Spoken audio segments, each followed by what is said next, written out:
Story time about how I became a yacht girl. Here's the definition if you do not know what a yacht girl is. Disclaimer, this is not my story time. Repeat, this is not my story time. I blew up on Instagram back in 2016. The amount of men that I had in my DMs was disgusting. Rich men, poor men, whatever kind of man you can think of, they were in my DMs. I quickly realized the effect that I had on men, especially the rich ones. Little backstory. Back then, I had a friend who was an ESCORT. If you don't know what that means, please Google it. This girl would tell me all the time to join the agency that she was with. I just couldn't bring myself to doing that. She did make good money, but it wasn't good enough. Now, she did tell me that she never slept with the guys, but I knew better. I'm what you would call an Insta model. I know, so 2016. That's the simple truth. Started getting a lot of modeling work through my Instagram, and I started working with some brands. But this was not enough money for me to pay my rent and help my parents out. At the time, I didn't have anybody managing my social media, whereas now there's a million agencies. Back then, I was just figuring it all out on my own. Fast forward to 2017. Remember that friend I mentioned who was an ESCORT? Told me about this thing called yachting. It's when girls go on a yacht, sometimes one or many rich men. They are paid to stay on that yacht to entertain and be companions to these men. She was gonna do it for the first time, so she told me that she would let me know how it went. A month later, she comes back home. You guys want to guess how much she was paid? She got paid $80,000 to spend a week on a boat, traveling the Greek islands, eating really good food, and she even got a diamond bracelet out of it. When I asked her what she had to do, she just raised her eyebrows. She didn't say anything, but she told me that she had a great time and that luckily the guy who hired her was pretty young and very attractive and also very famous. The type of fame that if anybody found out what he was doing, he would immediately be canceled. I decided to do it myself. She gave me the number to this one woman who basically connected all these rich people to yacht girls. I messaged her and then I had to send her all of this information. I even had to go get blood work done. This was legit. She sent me back some paperwork and that was it. Not 2 days later, she called me for a job. She said, grab your passport and your purse. That's all you're gonna need. Obviously, I had to take my skincare with me, so I took a little carry-on. She told me it was going to be me and 4 other girls, that we would spend 4 days with the billionaire on his yacht. I got paid $5,000 up front, and as soon as I got on the boat, I recognized 2 of the girls. Very famous Instagram girls. Very famous. Part 2 is up. Story time about how I became a yacht girl. Here is the definition in case you don't know what it is. Disclaimer, this is not my story time. I repeat, this is not my story time. As soon as I get on the yacht, I see 2 very, very famous Insta models. Can't say the name, but they were extremely famous. Like, you would recognize their face right away. I was so nervous when I got on the yacht, my knees were trembling. One of the other girls, who I didn't actually recognize her face, this girl read me like a book. She knew I was a first timer, so she took it upon herself to explain to me what was gonna happen. I appreciated her help. This day, her and I are besties. Told me when the billionaire would arrive, we would basically just party. Even if I didn't want to party, I had to party. But I was ready for it. Told me to have fun, and that if there was anything that I didn't want to do, that I should just go to her so that I can discuss it with her. Oh boy, and I did. All of the girls and I kind of talked and we chose our bedrooms. Then the billionaire showed up. To my relief, he was young, he was hot, and super famous. And he was super fun right away. He talked to us like we were all his friends. There was nothing romantic about it. Let me just tell you how big the yacht was. It had 8 bedrooms, a medium-sized pool and a jacuzzi, and literally the most amazing kitchen. Part of the fun was actually getting to hang out in the kitchen. A few of the girls and I decided to cook. The chef on the yacht was amazing. Basically taught us a bunch of stuff. Remember I told you the lady that got me the job told me not to take a suitcase? Well, when I opened my closet, it was full of designer dresses. And there was also skincare and some makeup. And a lot of bikinis, like I said. The only requirement was that we wear bikinis all the time. And I had no problem with that. There was always music on and we were always able to just do whatever we wanted. That's when the billionaire came up to me and told me that I was really pretty and that he wanted to talk to me. We sat at the front of the yacht and we talked for about 2 hours. We started talking about marine life. I graduated from marine biology, so he was super interested in everything I had to say. I was pleasantly surprised to see how respectful he was. There was nothing weird or even pervy about him. Like, he was just a regular dude talking to a regular girl. After the 2 hours, they had dinner for us ready. That's when all of the girls and I got dressed up and we looked fabulous. But you guys, I caught feelings for this dude so quick. I'm not even joking. The entire dinner, I couldn't stop looking at him. And he noticed. I'm sure this was his tactic, you know? Get me by myself and talk to me about life so that I could just fall in love with him. Well, let me tell you what I did. I made sure to sit next to him the entire night. And then, you know what? I made around $60,000 for that job. After that, I decided to do yachting about once a month. I was getting so many offers that I couldn't keep up.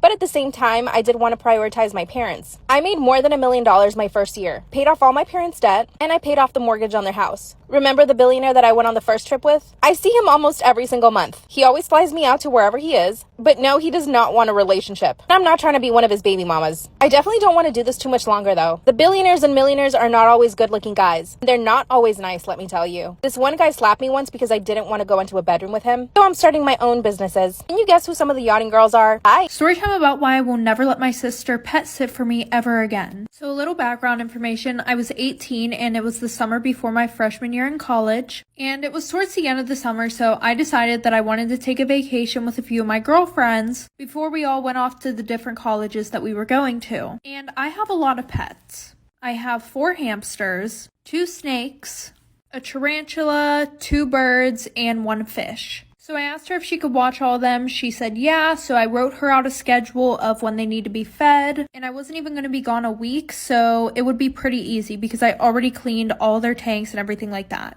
And I wasn't worried at all because I trusted my sister. She had 2 dogs and a cat, so I thought she was going to be fine. I called her the first 2 days. Everything seemed to be going well. And I called her on the 4th day, and she didn't answer the phone. So I called my mom, asked her if she could get a hold of her. And my mom said that she spent the 2 days at her boyfriend's house, like for part 2. Part 2 about why I will never let my sister pet sit for me ever again. So like I said, I called my mom asking if she could get a hold of her, and she said that she spent the last 2 days at her boyfriend's house. And the worst part was, my sister was the only one with a key to my apartment. So my sister calls me the next day and she's like, hey, sorry, like I was at my boyfriend's house. And I was like, who fed the animals? And she was like, well, I just put enough in their cages so that way they would be fine for like 3 days. And she was like, don't worry, I'll sleep over there tonight to make sure they're okay. So I'm like having a fucking panic attack right now. Anyways, so fast forward, I get home early in the morning and my sister's sleeping on the couch, but my sister brought over her animals too. So I wake my sister up and I'm like, hey, like, how are all the animals? She's like, oh, they're fine. And then we walk into the kitchen and the fucking bird cage is open and my birds are missing and her cats are nowhere to be found. So now I'm freaking the fuck out. So then I go to check on the rest of my animals, like for part 3. Part 3 about why I will never let my sister pet sit for me ever again. So like I said, we walk into the kitchen and the bird cage is open and my birds are nowhere to be found and neither is her cat. So at that point, I run to check on all of my other animals. Thankfully, the snakes were fine, so I go to check on my tarantula and he's missing. So now I grabbed my sister's dogs, locked them in my room, and I went to go check on my hamsters. Yeah, she forgot to feed them the whole week because one of them ate the other one. So at this point, I'm having like a mental fucking breakdown and I'm moving all the furniture in the living room and everything like that. And we lift up the couch and we see her cat bolt out from under the couch. After that, I look under the couch and my bird is literally torn into pieces under the fucking couch. A few days later, she texted me and she was like, hey, like I feel so bad, like let me buy you a new bird and a new tarantula. And to this day, 2 years later, I still don't know what happened to them. Storytime about how I've never farted in front of my boyfriend and can't even poop if he's in my house, which led me to pooping in my car by mistake. Disclaimer is not my storytime, was sent to me on Instagram. My boyfriend and I have been together for 3 months. We are so in love and we met through a dating app. He even moved into my apartment. I know some might say it's quick, but it's just meant to be. We are so in love. We get along super well. We're so attracted to each other. Our sexy time is like amazing, like the best I have ever had. And I was the one that asked him to move in with me and he said yes right away. I actually thought he was going to say no, but he was so down for it that I was so happy. Before he moved in, he actually would come over to my house all the time. And he started farting in front of me. It was cute, funny, whatever. But I can't bring myself to doing it in front of him. I can't even poo when he's in my apartment, much less could I poo when I was at his. So I found myself having to hold it in all day long. Anytime we would go to a restaurant, I would try to go, but sometimes I just couldn't go because I knew that he was there. It's all become very complicated. Now that he moved into my place, we love watching movies. So we were sitting on the couch watching a movie, and suddenly I felt the urge to go to the bathroom. There was no way I was going to go poop while he was there. Out of nowhere, I jump up and tell him that I have to go out. I get in my car, part 2 is up. Storytime about how I can't fart in front of my boyfriend or even poop when he's in the same place as me, which caused me to poo in my car by mistake. Disclaimer, this is not my story time, it's sending me on Instagram. Out of nowhere, I jump off the couch and tell him I have to go to the supermarket. He offers to go for me and I said no, but in hindsight, I should have said yeah, sure you go, so that I could stay alone in the apartment by myself and go poo. I grab my keys and jump in the car, and then suddenly, I start pooping. I couldn't control myself. I couldn't believe it was happening right then and there. I stopped the car and pulled over and just pooped in my car. Luckily, I was wearing baggy pants, so you couldn't really notice it. Suddenly, I remembered I had an extra change of clothes in my car. I looked behind me and there it was, a pair of jeans. I take off my sweatpants and try to wipe myself as best as I could. And I actually went to a CVS, went into the bathroom, cleaned myself. I even bought baby wipes. Oh my god. I changed into the jeans and I got back in the car and went home. When I get home, my boyfriend says, did you just change? Then I told him I ripped my pants somehow in the grocery store. And then he said, you didn't bring anything back from the grocery store. And I didn't know what to say. Part 3 is up.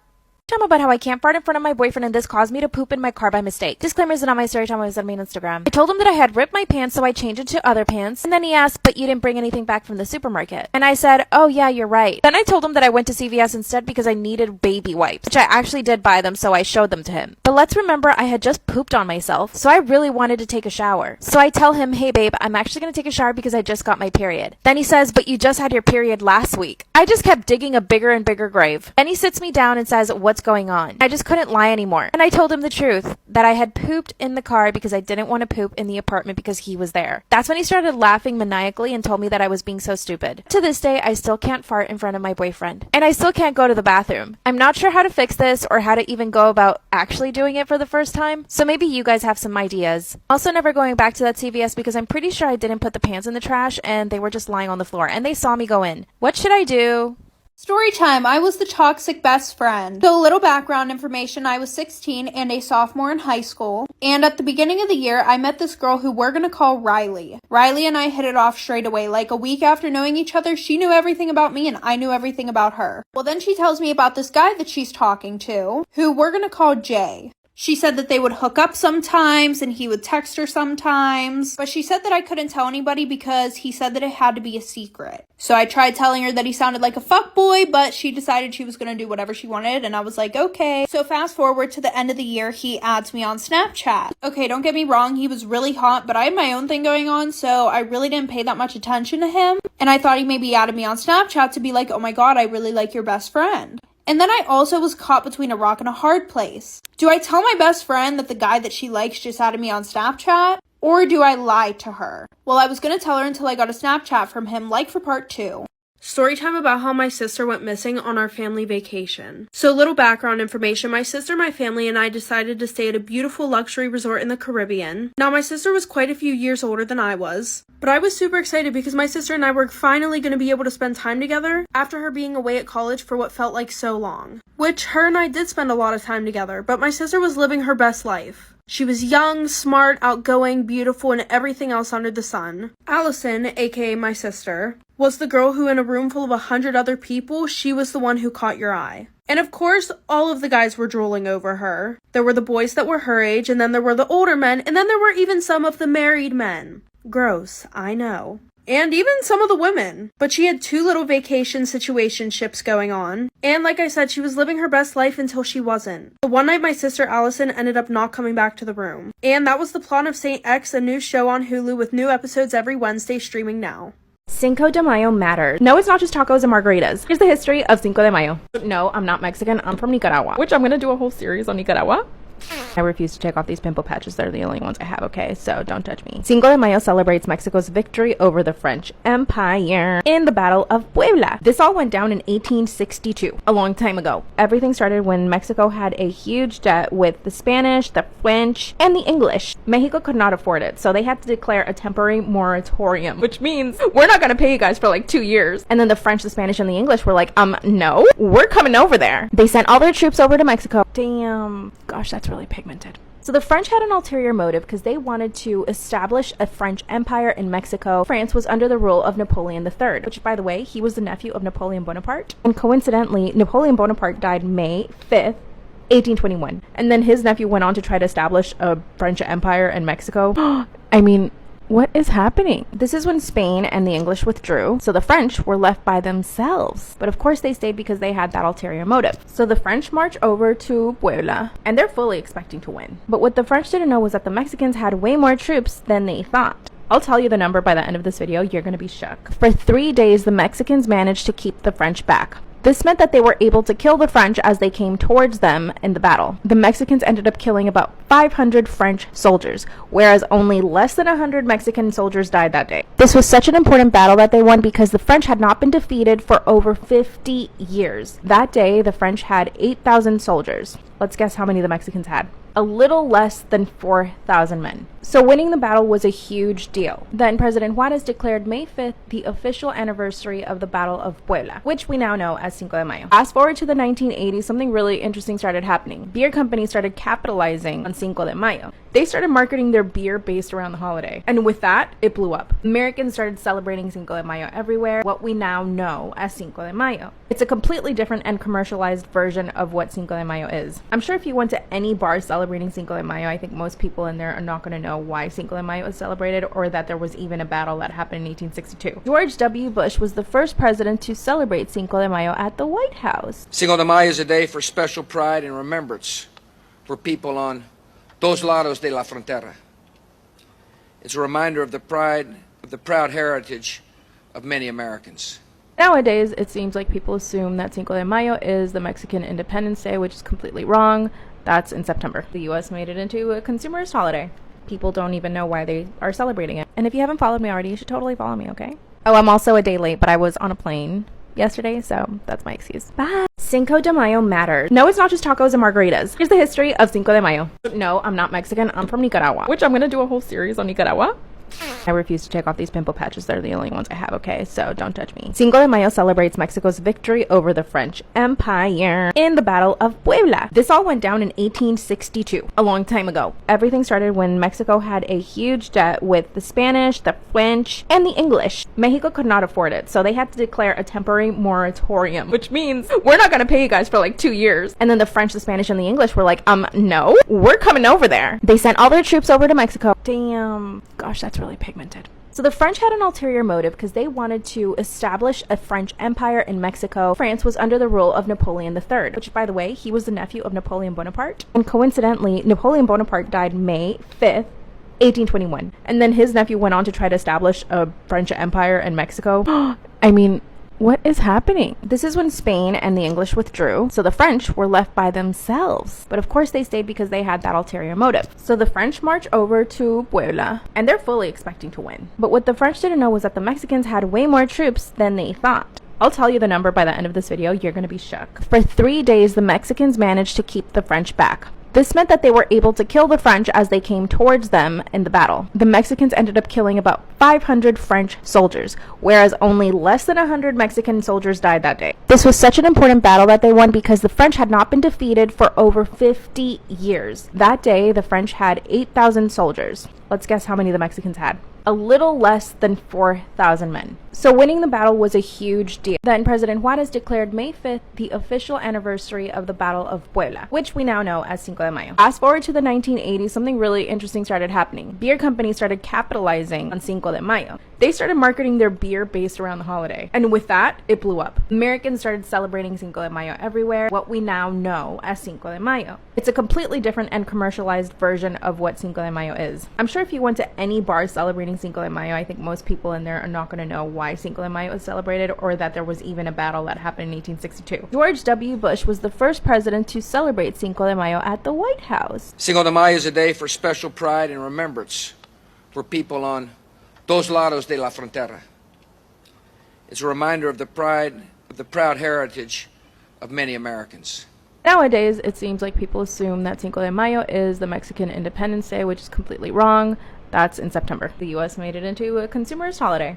People don't even know why they are celebrating it. And if you haven't followed me already, you should totally follow me, okay? Oh, I'm also a day late, but I was on a plane yesterday, so that's my excuse. Bye! Story time about how my neighbor is stealing my packages, stalking me, but denies everything. Disclaimer, this is not my story time. It was sent to me on Instagram. I moved into a really nice apartment 3 weeks ago. It's a 1-bedroom apartment and the building has a bunch of amenities. There's even a doorman in the lobby. I felt super safe when I moved in, but 2 days after I moved in, weird things started happening. I'm lucky enough to make content for a living, which means I get sent a lot of packages to my apartment. On the second day that I moved in, my friends were over and helping me unpack everything. Suddenly, we noticed that my front door was open and 2 of my packages were missing. I locked the door and could have sworn that I had left the packages right there. I looked for them everywhere and couldn't find them. Later that night, after my friends went home, someone rang on my doorbell, but when I opened the door, no one was there. It happened a second and third time. Finally, I went online and ordered the Ring doorbell. I finally installed it, and you wouldn't imagine the things I caught on camera. 2 in the morning the following day, I see a strange man ring my doorbell and run away. This guy was in his early 30s, wearing a black hoodie, black pants, and he had a tattoo on his pinky finger. Couldn't really see his face though. When I saw the footage the next morning, I was really scared. I took it downstairs and I showed the guy at the lobby. He told me that it was probably someone who got into the apartment and not to worry about it. I mean, they always tell you not to worry about these things, but this is the kind of stuff that you do need to worry about. A few days later, I was expecting a package. I decided to go run some errands while I waited for the package to arrive. Finally got the text message saying that it was delivered to my front door. But when I show up to my front door, the package is not there. I go straight to my Ring camera and I see that the same guy had taken the package. I was furious. I went downstairs and showed the video to the guy in the lobby, and he told me to contact management. Called them, but they didn't answer, so I left an email. Sent them the 2 videos I had, but they took a week to reply back. Meanwhile, this guy continues to come to my apartment, ring the doorbell and leave, and steals most of my deliveries. Luckily, during Christmas, I flew home to be with my parents. I knew I wouldn't be receiving any deliveries, but I still kept watch of my Ring doorbell. At 1 a.m., I got a notification from my Ring doorbell that someone was there. It was the same guy, in the same exact outfit. He pressed his ear up against my door, trying to hear what I was doing. Woke up my parents, showed them the footage, and they were horrified. My dad called the building management, and he finally got through to them. He asked to get footage from the cameras in my hallways, but they told him that the cameras didn't work. When my dad insisted that they find the guy who was doing this. Management said that they didn't recognize the man in the video. Part 2 is up. 2 of how my neighbor is stalking me and stealing all my packages but denies it. Disclaimer, this is not my story time. I sent me on Instagram. After I caught this guy on my Ring doorbell several times, I sent it to my building management, but they said they didn't recognize him. They told me that he probably didn't live in the building. My parents insisted that they change all the locks on the doors. They said it would be a huge inconvenience for them because it meant a lot of money, that they would have to issue new keys to every tenant in the apartment. That's when my dad told him that he would involve his lawyer, aka my uncle. The building management basically ghosted me and my parents, and eventually I had to go back to my apartment after the holidays. Told my parents I would be fine and that the guy would probably never come back. Boy, was I wrong. 2 days after I arrived back to my apartment, everything looked totally normal. My apartment building had a really nice gym, and that's where I would go work out. While I was on the treadmill, I see someone outside of the gym door, and when I saw who was standing there, I recognized him as the person in the videos. He was wearing a black hoodie and black pants. He wasn't looking straight into the gym, but he was hovering by the door. I literally jumped off the treadmill like a cat. Went straight to the door, but when he saw me, he started running away. I was ready to attack this guy. When I finally opened the door, he was gone. But this really made me angry. It meant that I was being watched at the gym and at my own apartment. It didn't feel safe. I was paying $2,500 a month for my 1 bedroom, but it didn't feel like a home. I decided not to tell my parents because I knew this would totally freak them out. Went back upstairs to my apartment and got ready for bed. At 11 p.m., I got another notification from my Ring doorbell. This time I could see him pressing his ear up against my door again, but this time I could see part of his face. He had a nose ring and a neck tattoo. I took a screenshot and sent it to my building management. That's when they told me that it could possibly be the person that lived in the 2nd floor. But that they couldn't be sure and they couldn't really just show up to someone's apartment and accuse them of something like this. Because I'm so stubborn, I told them that I would handle it myself. The next morning, I got dressed and went straight to the 2nd floor. I knocked on every single door on the 2nd floor, and they were pretty much all women. Finally, this guy opens the door and he has a nose ring. I asked him if he'd been by my apartment, but he denied it. He basically acted like he had never seen my face before. He acted so well that I started doubting it was him, even though I could see he had a nose ring. He had a purple hoodie on, which covered his neck, so I couldn't tell if he had a tattoo. I apologized and went back upstairs. I decided to go to the gym once again, but as I'm working out again, I see the guy in the black hoodie outside the door. Part 3 is up. Part 2 of how my husband accidentally told me that he was cheating on me. So like I said, my dad lived 5 minutes away, so he just rushed over to my house. And we tried a few more things to get it off. We tried Windex, we tried the dental floss, none of it was working. So my dad told me that we were gonna have to cut it off with pliers. So he comes over with the pliers, cuts the ring off. Well, a few days later, I had taken it to the same place that we got it to get the band fixed. Or replaced. While I was there, I decided to get it appraised, just for insurance reasons. So a few days later, I go and pick up my ring, and when I get home, I look at the appraisal. It was not the same one that I had picked out in the store. It looked exactly like it, but there was like a $20,000 price difference. So right now, I'm like, what the fuck? I'm not mad about the money part. I'm more mad that my husband lied to me. I was more upset about the fact that he had lied to me. So I had made dinner reservations for the next night, so that way I could hopefully bring up the conversation about it, like for part 3. Part 3 of how my husband accidentally told me that he was cheating on me. So like I said, I had made reservations for him and I to go out to dinner so that way I could hopefully spark up the conversation about it. So when we finally sat down, I had started up the conversation. I had told him that when I took my ring in to get it fixed, I also got it appraised. And his face immediately changed after that, but he wasn't saying anything. He was like, oh, okay, how did that go? So at this point, I was tired of beating around the bush, and I was like, why wouldn't you just tell me if we were having money troubles? And he was like, what do you mean? We're not having any money troubles. I'm fine. One thing about my husband is that he is very wealthy. And he takes pride in the fact that he is very wealthy. So obviously, me right there kind of questioning his wealth, he fucked up and told me the truth. He was like, well, I'm going to be honest with you. I accidentally gave the ring that I was supposed to give you to a girl I was seeing at the time. And I just never got around to replacing yours. So fast forward to present day, I am currently moving all of my stuff out of our house and filing for divorce. Story of how my neighbor is stalking me, stealing my deliveries, but denies everything. Disclaimers are not my story time, instead of me on Instagram. While I was working out at the gym, again I see the same guy in the black hoodie. But this time I wasn't gonna let him get away. Ran to the door, and when I opened it, he was halfway gone. That's when I decided to chase him. Instead of running out of the building, he ran up the stairs. I knew exactly where he was going. Here's the problem, he was much faster than me. When I got up to the second floor, he had basically disappeared. But I knew that this guy lived on the second floor. I went straight to his door and knocked. Of course, he didn't open. I stood there for a few seconds contemplating what I should do. Suddenly, a few doors down, a door opens. Out comes this really beautiful girl. She starts asking me if I was okay. That's when I broke down. I started to cry and I told her everything. She invited me into her apartment and she gave me a glass of water. Then she confirmed my worst fears. She told me she'd been having problems with one of her neighbors, that most of the girls on her floor were complaining about the same thing. Apparently, I wasn't the first person complaining to management about this one person. She showed me all the emails that she had sent management about this guy. Apparently, he would knock on her door and run away. She told me that some of her packages were also missing and that he would try to find her in the elevators. Then we both walked over to another girl's apartment, and this girl proceeded to tell me the exact same things, that he had been stealing her packages, showing up at her door, and watching her. I felt so much better knowing that I wasn't the only one this was happening to, but we knew that we needed to do something. We all showed up at the management's office with all our complaints, but management says that there's no actual proof that this is the guy. They flat out denied to do anything about it. So now all the women in the building are watching out for each other. I want to confront this guy, but I'm not sure what to say. Pretty sure he's reselling all the packages that he steals too. What should we do? Is it normal that my father still hits me even as an adult? Disclaimer, this is not my story time, send me on Instagram. When I was a kid and I got in trouble, my dad would hit me. I always knew to expect it, so it wasn't a really big deal. But of course, I would do my best to stay out of trouble. Sometimes he would use a belt, and sometimes he would slap me across the face. The slapping was the worst part. From the ages of 10 to 12, I didn't really get hit because I never got in trouble. When I turned 14, things started getting rough. I wanted to date boys and my dad was not having it. So his form of punishment sometimes was even taking food away from me. This happened on 2 occasions when I was 14 and I almost ran away because of it. I know most of you are thinking that my mom should have stepped in, but my mom was pretty afraid of my dad too. Sometimes I feel like my parents have brainwashed me into thinking that what my dad is doing is fine. The sad part is that I'm now 20 and my dad still hits me from time to time. I do have to say my father has always been there for me. He's provided me with a great life and a good education. And it's not like he would just hit me out of nowhere. It was only when I got in trouble and for specific reasons. But I do think he needs to stop it because I'm 20 now. Here's where things get really messy. I just got engaged and my fiance hates my father. Follow for part 2. Is it normal that my father still hits me as an adult? Now that I'm 20 and engaged, I told my fiance about what my father did. Like I said, my father wouldn't just hit me out of nowhere. He would only do it when he was punishing me and for specific reasons. But my fiance loathes my father. He thinks it's abuse and that it wasn't a normal thing for me to have to endure as a child, especially as an adult. And I've only come to realize that what my dad is doing is probably wrong because of my fiance. Before that, I never had anybody in my life tell me that what my dad was doing was wrong. But here's what happened. My fiance and I were cooking in my parents' kitchen. My dad must have been in a really bad mood because he comes into the kitchen and says, "If you don't clean up this mess, I'm gonna show your fiance how I slap the shit out of you." My father had never shown that side of him in front of my fiance. But as soon as those words came out of my father's mouth, my fiance turned to him and said, "You will never put your hands on her again." And my dad said, "That's my daughter and I can do whatever I want." My fiance asked me to leave with him and I did. My mom called us and begged us to come back, but my fiance said no. Part 3 is up. Storytime about how my boyfriend cheated on me with his best friend's sister. So a little background information, I was 15 and in 9th grade, and we're gonna call my boyfriend Alex.